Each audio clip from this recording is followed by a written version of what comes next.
Assalamualaikum warahmatullahi wabarakatuh. Salam sehat, salam sejahtera untuk kita semua. Perkenalkan, saya Ari Warisdan STUP, dosen teknik pertambangan Universitas Sriwijaya dengan nomor IDN 0014058902. Saya termasuk salah satu dosen yang eligible dalam proses sertifikasi pendidik untuk dosen gelombang pertama yang diselenggarakan Kemendikbudristek tahun 2025. Dalam rangka pengembangan bidang pendidikan dan pengajaran, izinkan saya menyampaikan pernyataan diri dosen dalam unjuk kerja Tridharma Perguruan Tinggi atau PDD UKT-PT pada bidang pengajaran. Pada video ini, saya akan memaparkan salah satu mata kuliah yang saya ambil, yaitu Teknik Pengeboran Migas dengan beban studi 2 SKS dan diperuntukkan untuk mahasiswa semester 5. Mata kuliah ini termasuk dalam bidang keahlian minyak dan gas yang membekali mahasiswa mengenai konsep dan teknologi pengeboran minyak dan gas bumi. Proses pembelajaran menggunakan metode hybrid, tatap muka langsung dan juga online, mengedepankan prinsip konstruktivisme yang mengedepankan mahasiswa secara aktif selama proses pembelajaran. Pembelajaran berlangsung selama 16 pekan sesuai dengan kalender akademik dan dirancang untuk mendukung capaian pembelajaran lulusan dan capaian pembelajaran mata kuliah. Materi pembelajaran dapat diakses secara daring melalui laman portal e-learning Unsri ACID, termasuk di dalamnya tugas, penilaian, dan evaluasi dari pembelajaran. Sedangkan RPS pada mata kuliah ini dapat diunduh melalui laman Sistem Akademik Unsri pada akun mahasiswa masing-masing. Untuk metode pembelajaran dirancang dengan pendekatan student-centered learning. Metode yang diterapkan antara lain ceramah partisipatif, small group discussion, diskusi terstruktur, studi kasus, latihan analitik dan simulasi, penugasan proyek kolaboratif, presentasi dan umpan balik, serta pendayagunaan OMS. Capaian pembelajaran lulusan yang relevan dan diintegrasikan ke dalam mata kuliah antara lain adalah STN 10 bertanggung jawab secara mandiri atas pekerjaan pada bidang pengeboran minyak dan gas bumi, KIP 2 menguasai standar teknis dan isu terkini yang berhubungan dengan pengeboran dan minyak dan gas, KIP 3 menguasai konsep, prinsip, dan teknologi rekayasa pada bidang pengeboran minyak dan gas bumi. KBPU 3 mampu mengambil keputusan secara tepat dalam penyelesaian masalah pada bidang pengeboran serta melakukan analisis terhadap data dan informasi yang diterima. KBPK 3 mampu melakukan aktivitas perencanaan dan evaluasi rekayasa pengeboran minyak dan gas bumi. Materi pembelajaran pada mata kuliah ini disusun secara sistematis dan mendukung capaian pembelajaran yang mencakup pemahaman konseptual, kemampuan analisis, hingga melakukan perencanaan pada operasional pengeboran minyak dan juga gas alam. Ruang lingkup materi meliputi dasar operasional pengeboran, sistem pengeboran berputar, mekanisme pemecahan batuan akibat mata bor, perencanaan lumpur pengeboran, aplikasi casing dan cementing pada pengeboran migas, hole problems, and well compression. Penilaian hasil belajar mahasiswa dilakukan secara komprehensif pada berbagai aspek yang meliputi aktivitas partisipatif sebesar 25%, hasil proyek sebesar 25%, tugas sebesar 15%, ujian tengah semester sebesar 15%, dan juga ujian akhir semester sebesar 20%. Ini merupakan suatu hal yang mencerminkan unjuk kerja pemahaman pada setiap materi dan menjamin penilaian yang dilaksanakan secara objektif dan juga akuntabel. Penilaian ditunjukkan melalui skor 0 sampai 100 atau A hingga E sesuai dengan aturan yang berlaku di Universitas Sriwijaya. Demikian pengantar RPS mata kuliah ini. Selanjutnya, selamat menyaksikan.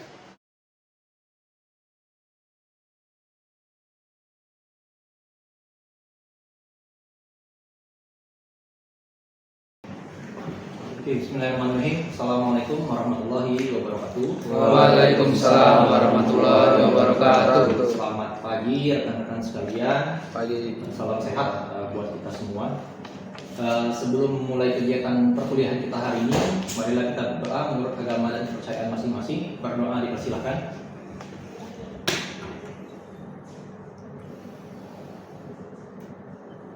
Oke, selesai.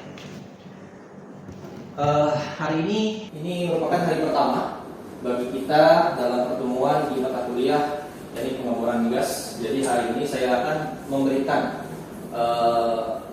pengetahuan kepada kalian bagaimana konsep-konsep dasar dan juga karakteristik dari industri migas yang kita butuhkan.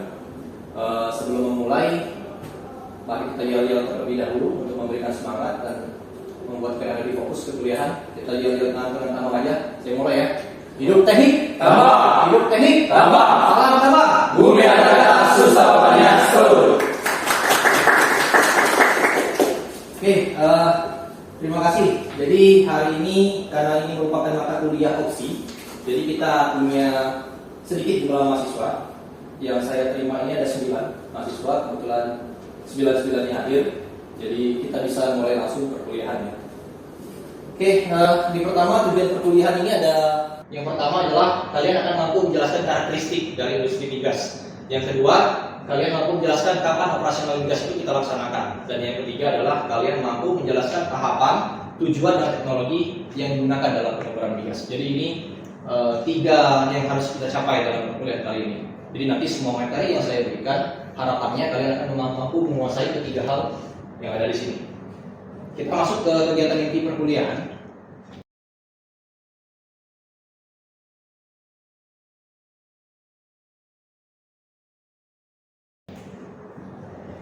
Ini yang pertama adalah pengertian dan tujuan.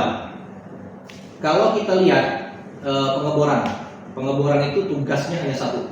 Dia hanya membuat lubang dengan ukuran dan diameter tertentu hingga kedalaman yang sudah kita tentukan.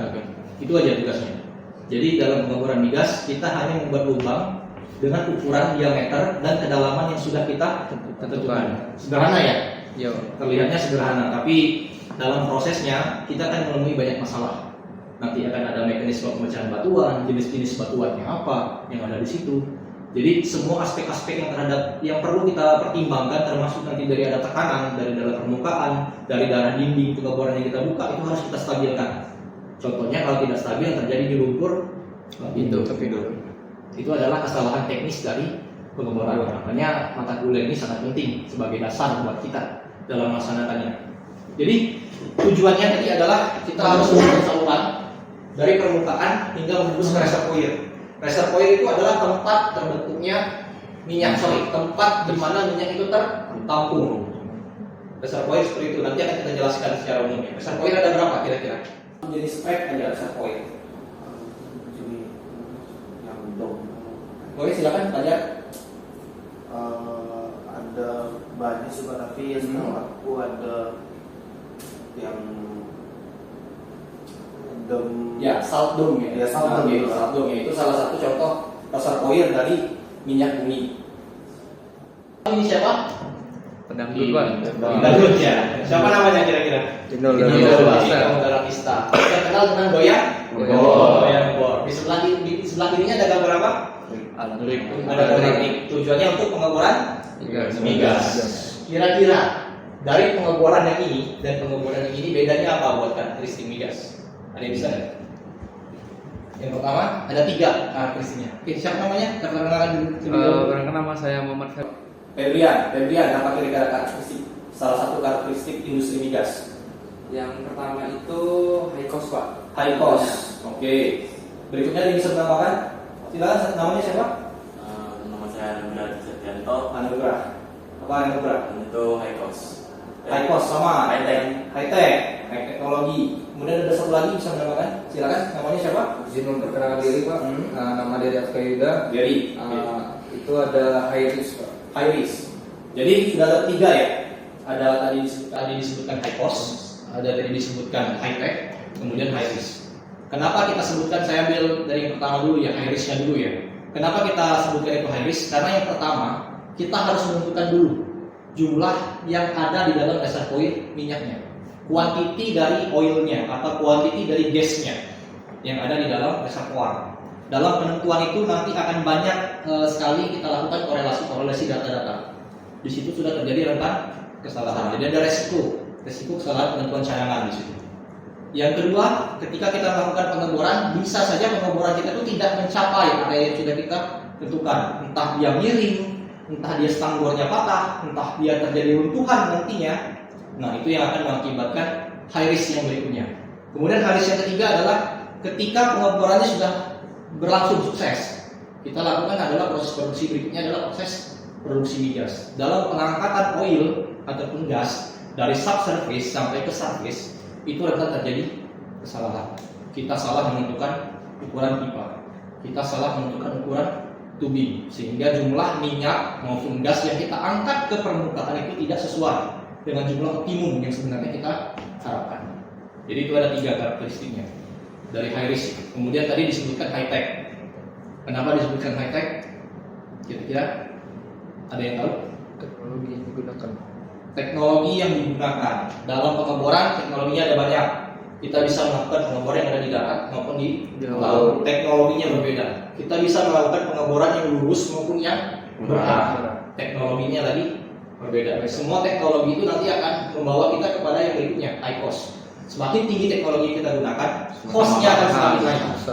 Jadi kalau saya misalkan ini satu rig ya, satu rig kecil, kalau ukurannya hanya sekitar 500 feet, tinggi rignya, itu biaya sewa per hari bisa 450 juta.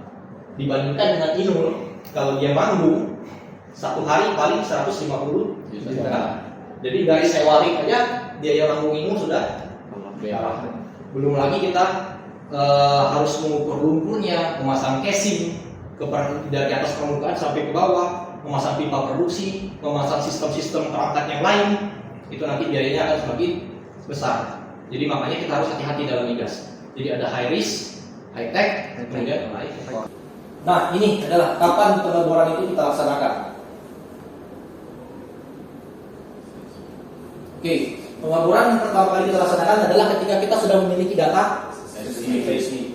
Seismik yang digunakan ada 3. Yang pertama itu adalah seismik resistivity. Jadi dia mengukur kandungan listrik di dalam batuan. Itu kita sebutkan dengan hambatan listriknya, ohm meter satuannya kalau kita belajar fisika dasar di kemarin ya. Kemudian ada log lagi yang namanya log caliper. Jadi dia akan menentukan ukuran dari lubang yang kita buat. Apakah memang kalau kita bikin lubang ukurannya 3,5 inci, 3,5 inci dari atas sampai ke bawah. Nanti karena akan mempengaruhi kestabilan dari bukaan lubang yang kita buat. Kemudian lagi ada yang namanya density log. Density log sesuai dengan namanya mengukur berat jenis. Jadi berat jenis. Kalau misalnya ada batu pasir sebagai reservoir gas, pori-porinya kosong. Kemudian ada batuan pasir yang mengandung minyak di dalamnya. Mana yang lebih berat? Yang mengandung minyak. Makanya kita harus cari density batu pasir yang tinggi. Karena pori-porinya tidak hanya berisi udara, tapi berisi minyak di dalamnya. Makanya dia akan menawarkan bobot massa dari batuan tersebut. Jadi ada 3 logging yang kita gunakan. Dari 3 logging ini nanti inilah hasilnya. Nanti hasil minyak yang ada itu adalah pada zona yang warna kuning. Jadi pertemuan antara 3 logging itu garis temunya itu nanti akan ada di zona yang warna kuning. Inilah zona yang potensial memiliki hidrokarbon. Ingat ya, baru potensial. Belum kita bisa buktikan. Gimana cara membuktikannya? Di bor. Pembuktiannya adalah dengan melakukan pengeboran. Kemudian semua datanya kita korelasi, baru kita membuat peta. Peta ada 2 macam, ada peta isopap dan juga ada peta isodiet. Oke, paham ya? Sampai sini ya. Jadi saya bisa lanjutkan berikutnya. Kalau misalnya ada yang mau bertanya silakan. Akan aja saya langsung. Nah, ini tadi reservoir trap. Tadi sudah dijelaskan sama Fajar. Satu contohnya adalah yang salt dome. Ada 3 lagi yang lain. Ada perangkap stratigrafi, ada perangkap ini adalah perangkap anti green, ini ya stratigrafi, dan ini adalah yang salt dome. Sedangkan ini yang besar. Di antara 1, 2, 3, 4, kira-kira yang mana yang masuk perangkap struktur? Struktur geologi ada 3 kan? Ada lingkaran, ada sesar, ada kekar. Yang dari keempat ini 1, 2, 3, 4. Yang nomor berapa yang struktur? Yang 2 adalah perangkap struktur. Yang nomor 3 ini adalah perangkap stratigrafi. Karena memang bentuk batuannya seperti itu, tidak mengalami gaya yang lain. Sedangkan yang keempat ini merupakan gabungan dari struktur dan juga yang stratigrafi. Jadi ini yang paling komplit. Tapi ada satu pola yang sama ya. Setiap apapun jenis tracknya, perangkapnya, di atasnya adalah lapisan yang non porous. Jadi dia tidak memiliki pori-pori. permeability-nya sangat rendah. Jadi dia tidak mampu meloloskan fluida ke atas. Dan di bawahnya dia juga non porous. Ini juga non porous. Ini juga non porous. Ini juga sama. Jadi di atas dan di bawah ditutup oleh lapisan yang kedap. Jadi minyaknya memang tersimpan di dalamnya. Tapi kalau di sini ada cracking, dia nggak akan terkumpul, dia akan lari lagi migrasi lagi ke tempat yang lain. Jadi gitu ya. Jadi atasnya harus ditutup dengan lapisan yang non porous dan non permeable, bawahnya juga sama. Jadi kalau nggak ditutup, ya lari minyaknya kemana-mana. Minyak atau gasnya akan lari ke kanan dan ke kirinya, mencari zona lemah, sehingga dia akan melakukan migrasi lagi ke tempat yang lain. Gitu ya? Sampai sini oke? Paham ya? Bahwa Itu yang tujuan kita yang nomor 2. Kapan operasional migas kita laksanakan nanti yang ini. Rencana operasional migas dinyatakan dalam koordinat. Kenapa harus koordinat? Karena nilainya selalu tetap. Titik ini akan memiliki nilai koordinat yang sama menggunakan metode apapun. Ya. Tapi kalau misalnya penggunaan titik lokasi pengeborannya kamu bilang di sebelah pohon beringin yang tingginya 3 meter. Bulan depan kalian datang ke sana, pohon beringinnya ditebang. Nggak tahu kan hilang tadi di mana lokasi pengeboran kita? Kira-kira. Atau di sebelah rumah KRT Pak, rumahnya warna kuning. Bulan depan dicek rumahnya, ganti warna, jadi ungu. Jadi bingung nanti orang survei berikutnya datang kedua, datang lagi, di mana rumah warna kuning? Telepon lah Pak, ada rumah warna kuning. Adanya ungu, biru, putih dan lain-lain. Makanya kita menentukan dalam koordinat. Satu runtuh, semuanya ikut runtuh. Sama jadi logika yang dipakai di taman terbuka dengan di operasional pembangunan migas itu sama. Oke ya. Ini tujuan kita yang kedua. Nah, ini tujuan yang ketiga. Saya minta kalian membentuk grup, ada small group discussion. Jadi jumlahnya ada 9. Jadi satu grup itu ada 3 orang. Yang akan dibahas adalah tujuan, lokasi, dan teknologi yang digunakan. Bawa laptop ya. Nanti yang belum bawa laptop silakan searching dulu lewat HP-nya. Nanti pinjam laptop kawannya. Buat apa namanya PowerPoint singkat lah, 4-5 slide. Nanti kalian akan cerita gantian. Jadi kalau tadi saya yang cerita, nanti kalian yang akan jadi pusat pembelajarannya. Saya yang akan mendengarkan apa yang kalian ceritakan. Jadi setelah itu akan saya lakukan review. Saya akan lakukan penilaian terhadap hasil yang kalian dapatkan. Entah itu konten materinya, cara penyampaian komunikasinya, maupun diskusi yang akan terjadi di antara kalian. Oke ya? Oke Pak. Jadi nanti silakan di kelompok ini satu kelompok, itu satu kelompok, ini satu kelompok. Materinya nanti terserah, nanti kalian pilih sendiri. Mungkin yang kelompok di Fajar tujuan, kemudian kelompoknya Arya teknologi atau lokasi? Teknologi ya. Oke, berarti misalnya kelompoknya Dava di lokasi. Jadi 3 ya. Oke, silakan dikeluarkan di tasnya masing-masing. Nanti akan saya station ke kelompok kalian. Saya akan datang satu-satu buat memberikan sedikit masukan. Oke, saya persilakan.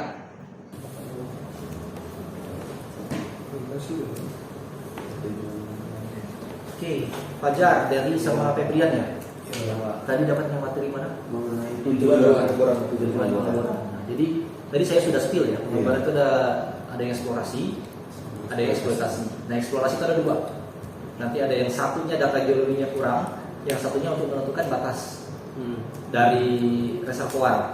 Nah, itu nanti di breakdown lagi. Untuk eksplorasi nanti di breakdown, kalian breakdown jadi 2. Kemudian yang terakhir untuk yang eksploitasi. Jadi gitu ya. Nanti ini kan masih pengantar awal, jadi cukup diberikan penjelasan singkat dan juga visualnya kalau ada foto-foto dari kegiatannya ya. Kalau misalnya nggak bisa ditemukan, cari aja yang mirip-mirip. Ya. Baik. Jadi kira-kira seperti itu buat arahannya ya. Oke. Nggak ada kendala? Sejauh ini belum Pak. Sejauh ini belum ya. Masih.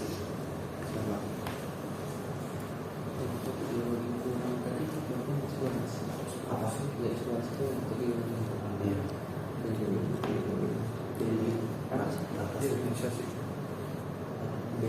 masih ditutup di bawah.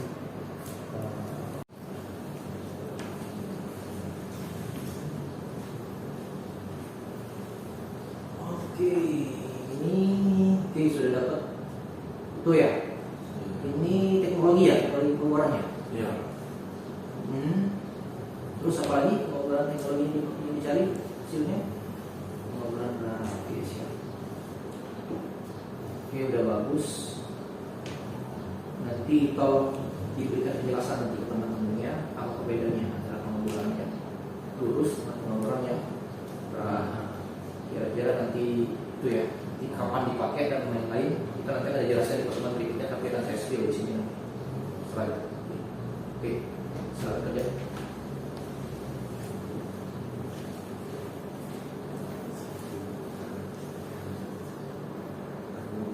Agus dan kawan-kawan untuk presentasikan lokasi pengeboran migas. Nah, ini Pak, untuk kami itu lokasi pengeboran migas.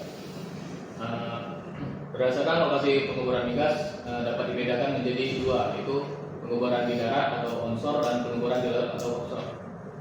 Next.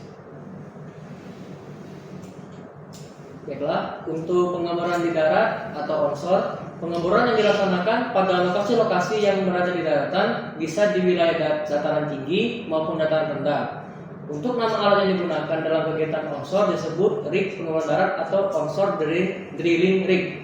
Alat ini dirancang untuk mengebor sumur di daratan guna mengekstraksi minyak atau gas dari bawah permukaan tanah. Untuk selanjutnya itu ada pengeboran di laut atau offshore. Nah, biasanya offshore ini sendiri dilakukan di wilayah-wilayah berair ataupun lingkungan yang berair tadi. Biasanya itu bisa di laut, di sungai, danau ataupun rawa. Jadi offshore sendiri itu tidak berfokus pada wilayah lepas pantai saja. Adapun jenis-jenis yang digunakan dalam metode pengeborannya sendiri itu tergantung dengan titik kedalamannya, sehingga tidak semua pengeboran offshore itu dengan metode yang sama, karena dengan semakin dalamnya ataupun semakin lepas pantainya suatu pengeboran itu, maka metode yang digunakan akan berbeda. Itu untuk pengeboran offshore sendiri. Oke, sudah cukup ya.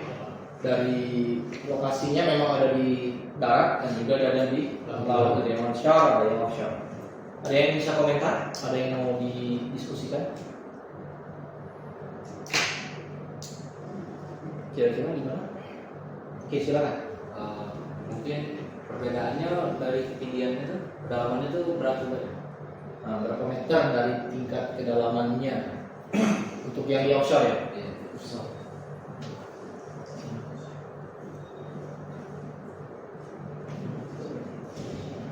Kira-kira udah dapat informasi belum? Tingkat kedalamannya Belum ya. Oke. Jadi untuk di offshore itu ada barge, itu yang paling dekat dengan pesisir pantai. Biasanya itu kedalamannya dari 0 sampai ke 15 meter. Jadi kalau mulai dari 15 meter kita pakai barge. Kemudian ada yang namanya platform. Kalau kita barge itu biasanya sudah pakai kapal aja. Enggak mesti kita mendirikan satu bangunan ya. Tapi begitu berikutnya itu ada namanya platform. Itu platform rig itu sudah kedalamannya 15 sampai 30 meter. Kalau sudah di kedalaman itu kita harus mendirikan satu platform, satu seperti tiang penyangga untuk di mana kita memposisikan peralatan pengeboran. Nanti dari tiang itulah semua operasional kita lakukan. Memindahkan pipa, menambahkan pipa, memasukkan lagi fluida dan lain-lain, itu ada di platformnya. Jadi kita bikin lantai kerjanya sendiri sebagai tempat kita berpijak, karena sudah 15 sampai 30 meter dari permukaan air laut. Kemudian yang tanker itu juga semakin dalam. Ini biasanya digabung antara kapal dan juga platform, gabungan antara kapal dan platform. Kemudian check up itu sudah di kedalaman 100 meter. 100 meter dari nanti setelah lebih dari 100 meter kita sudah pakai yang namanya drill semi submersible. Jadi platform kita itu semi mengapung. Jadi kita tidak mungkin lagi kan di kedalaman misalnya 2000 meter terus permukaan, kita nggak mungkin bikin tiang pancang dari 2000 meter dari permukaan sampai ke 2000 meter. Itu hanya baru mendapati lapisan awalnya aja. buat dapat platform kan harus lebih dalam lagi kan untuk menunjukkan apa namanya menancapkan fondasinya dari platformnya. Jadi kita pakainya semi-submersible. Nanti di kanan dan kirinya itu nanti akan ada seperti pelampung, termasuk nanti seperti ada dikasih jangkar biar dia tidak melakukan pergerakan yang banyak di air laut. Nanti ada standarnya sendiri berapa berat semi-submersible itu nanti disesuaikan dengan kondisi gelombang. Semakin besar gelombang di perairan tersebut, semakin berat bobot yang kita butuhkan semi-submersible-nya. Jadi kira-kira seperti itu. Ya untuk pertanyaannya perbedaannya. Jadi secara umum nanti ada di pertemuan yang keberapa ya? Mungkin ke-11 atau ke-12 mengenai teknologi pengeboran yang ada di laut. Karena nggak sederhana. Jika kita sudah masukkan ke alat bor, air itu pasti masuk ke tempat titik yang kita bor. Jadi air lautnya harus dikuras terlebih dahulu baru kita bisa pasang casing. Kemudian baru kita bisa semen di situ. Jadi nanti ada teknologi lagi yang lain-lain di situ. Jadi nanti diingatkan saja saya di pertemuan ke-11 kalau ada yang mau lebih memperdalam ke arah pengeboran yang ada di offshore di apa namanya di laut. Oke, cukup. Tidak ada lagi pertanyaan. Oke, kita berikan aplaus.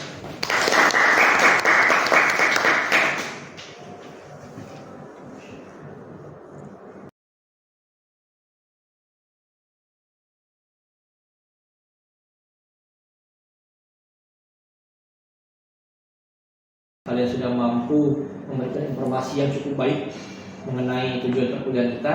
Jadi saya mau menyimpulkan dulu, meminta kalian menyimpulkan satu persatu dari tujuan perkuliahan kita. Yang pertama tujuannya adalah menjelaskan karakteristik industri migas. Mungkin Nugraha bisa dijelaskan? Baiklah, nah dari karakter industri migas itu sendiri yaitu ada 3. Yang pertama yaitu high risk, yang dimana arti sendiri itu rentan terhadap kesalahan dalam pengeboran migas sendiri. Yang kedua itu ada high cost, yang mana itu biaya yang digunakan dalam pengeboran tersebut bisa dibilang lumayan tinggi. Yang ketiga itu high tech, dalam pengeborannya menggunakan teknologi yang lumayan canggih. Oke, dapat ya. Tujuan yang pertama. Tujuan yang kedua menjelaskan kapan operasional migas dilakukan. Dapat ya? Baiklah Pak, untuk kapan operasional migas dilakukan itu setelah dilakukan pengukuran seismik dan pemetaan geologi Pak. Jadi sudah ada pengukuran seismik dan juga pemetaan geologi. Yang ketiga menjelaskan tahapan tujuan teknologi. Febrian, boleh? Untuk tahapan itu disesuaikan dengan proses eksplorasi dan juga lokasi. Tadi sudah disebutkan juga pastinya ada yang di lepas pantai, ada yang di daratan, dan juga teknologinya juga disesuaikan. Ada pengeboran itu secara lurus, flag hole, atau juga directional hole. Tujuannya juga untuk mencapai reservoir. Oke, jadi tugas saya selesai ya di pertemuan ini ya, karena 3 sub CPMK kita sudah mampu kalian bisa deskripsikan dengan baik. Nanti setelah ini di pertemuan kedua kita akan belajar mengenai peralatan yang digunakan pada saat melakukan pengeboran. Pengeboran yang kita pakai itu adalah pengeboran yang berputar. Ada yang tumbuk, ada yang berputar, ada yang tumbuk sambil berputar. Tapi yang common yang biasa dipakai itu yang berputar. Nanti kita akan mempelajari semua sistemnya, dari 5 sistem nanti di pengeboran berputar. Nanti sebagai bahan bacaan kalian, saya harapkan kalian sudah menguasai membaca mengenai hoisting system, sistem pengangkatan pada pengeboran berputar. Nanti hubungannya semuanya sama rig, karena dia menyediakan ruang vertikal kan untuk naik dan turunnya peralatan bor. Itu yang harus kalian pelajari dulu di rumah sebelum nanti pekan depan saya berikan materinya. Oke, untuk menutup kegiatan hari ini, marilah kita berdoa sesuai dengan kepercayaan kita masing-masing. Berdoa dipersilakan.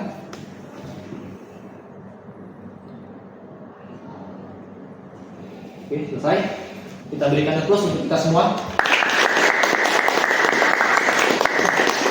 Oke, demikian perkuliahan kita hari ini. Saya akhiri. Assalamualaikum warahmatullahi wabarakatuh. Waalaikumsalam warahmatullahi wabarakatuh.